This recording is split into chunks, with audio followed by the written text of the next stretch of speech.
Le mouvement associatif, c'est l'organisation qui représente le monde associatif en France. En France, il y a environ 1,5 million d'associations. Donc ce serait prétentieux de dire qu'on les représente toutes, mais nous, on a vocation à représenter les associations fédérées, donc les gros réseaux associatifs, les associations nationales, les fédérations, au niveau national, en tout cas, c'est notre objet.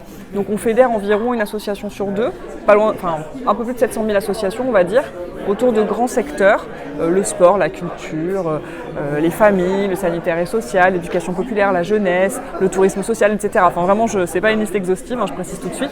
Et notre objet, c'est de favoriser les dynamiques interassociatives, évidemment, mais surtout de porter le fait associatif et sa reconnaissance au plus haut niveau et de s'assurer que la vie associative est toujours prise en compte dans la construction des politiques publiques, que les questions d'engagement associatif soient considérées, entendues, que le modèle économique associatif soit compris. Voilà, enfin, notre objet, c'est vraiment de faire que la vie associative soit reconnue et entendue.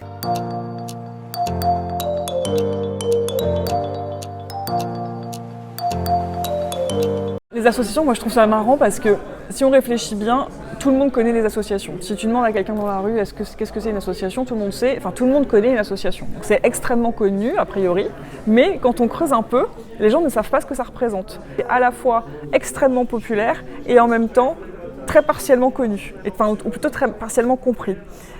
Compris, c'est peut-être pas le bon terme, mais les gens mesurent assez peu l'étendue du monde associatif. Je le disais avant, mais c'est 1,5 million d'associations, c'est 20 millions de bénévoles, c'est 1,8 million de salariés, donc c'est considérable. Le monde associatif, c'est une sorte de société en fait. Enfin oui, c'est des citoyens qui s'engagent, qui s'organisent pour porter un projet, pour faire tout un tas de choses.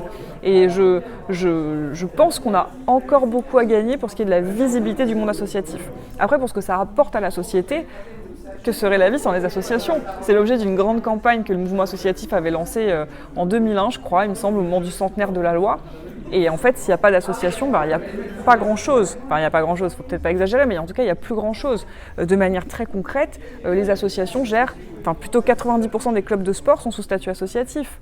C'est 2000 festivals culturels qui sont organisés chaque année sous statut associatif. C'est une crèche sur deux, c'est 10% des EHPAD, c'est 80%, voire 90%, j'ai un doute, 80% des structures de personnes en situation de handicap. Enfin, vraiment, elles sont partout, les associations. Et donc, s'il n'y a pas d'association, ça veut dire qu'il y a un grand vide qui va se créer. Et ce qui est important, c'est qu'on peut dire, le vide peut toujours se combler, mais il n'y a pas intérêt à ce que ça disparaisse, aussi parce que c'est une manière de porter les choses très différentes. Le modèle associatif, c'est pas le public. On ne relève pas du secteur public. On n'est pas non plus dans du privé lucratif.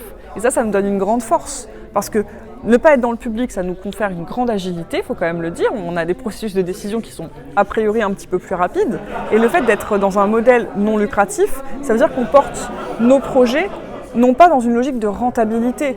Et donc ça veut dire qu'on s'autorise parfois d'aller un peu à côté, de penser autrement et de toucher surtout des publics, les publics les plus précaires, qui sont les plus en difficulté. On répond à des besoins qui sont clairement pas satisfaits.